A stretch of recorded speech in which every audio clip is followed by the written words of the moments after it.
Hello दोस्तों, नमस्कार। स्वागत करती हूँ अपने यूट्यूब चैनल पर।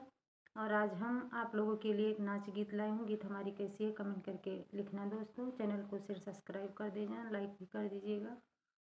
धन्यवाद दोस्तों। एक दिन कुल में दागनी सनवा तू ही लगाई बुना नदी। एक दिन कुल में दागनी सनवा तू ही लगाई बुना नदी। तू ही लगाई बुना नदी, तू ही लगाई बुना नदी। एक दिन कुल में दागनी सनवा तू ही लगाई बुना नदी। एक दिन कुल में दागनी सनवा तू ही लगाई बुना नदी। माई बाप के कहा न मनबू भैया के अर मनवा हो। माई बाप के कहा न मनबू भैया के अर मनवा हो। ऊंचे नीचे पाँव पड़त है, एक दिन हो जा बुलर कोरिया बिना गौने कहे हरी लवा तू ही खेलाई बुना नदी। बिना गौने कहे हरी लवा तू ही खेलाई बुना नदी। तू ही खेलाई बुना नदी, तू ही खेलाई बुना नदी। बिना गौने कहे हरी लवा तू ही खेलाई बुना नदी। एक दिन कुल में दागनी सनवा तू ही लगाई बुना नदी। एक दिन कुल में दागनी सनवा तू ही लगाई बुना नदी।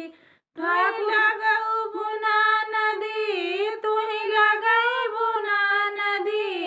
एक दिन कुल में दागनी सनवा तू ही लगाई बुना नदी।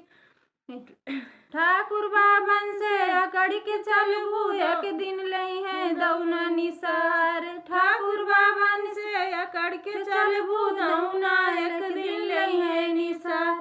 फूकी है खेत खारी हनवा तू घर लुटाई बुना नदी। फूकी है खेती खारी हनवा घर लुटाई बुना नदी। घर लुटाई बुना नदी, घर लुटाई बुना नदी। फूकी है खेती खारी हनवा घर लुटाई बुना नदी। एक दिन कुल में दागनी सनवा तू ही लगाई बुना नदी। एक दिन कुल में दागनी सनवा तू ही लगाई बुना नदी।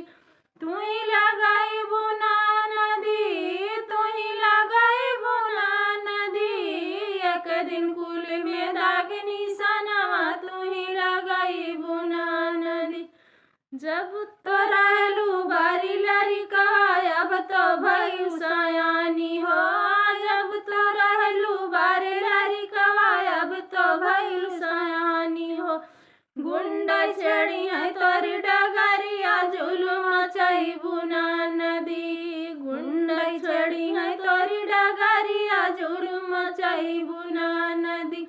जुलुम मचाई बुना नदी, जुलुम मचाई बुना नदी। गुंडा चढ़ी है तोरी डगरिया जुलुम मचाई बुना नदी। एक दिन कुल में दागनी सनवा तू ही लगाई बुना नदी। एक दिन कुल में दागनी सनवा तू ही लगाई बुना नदी।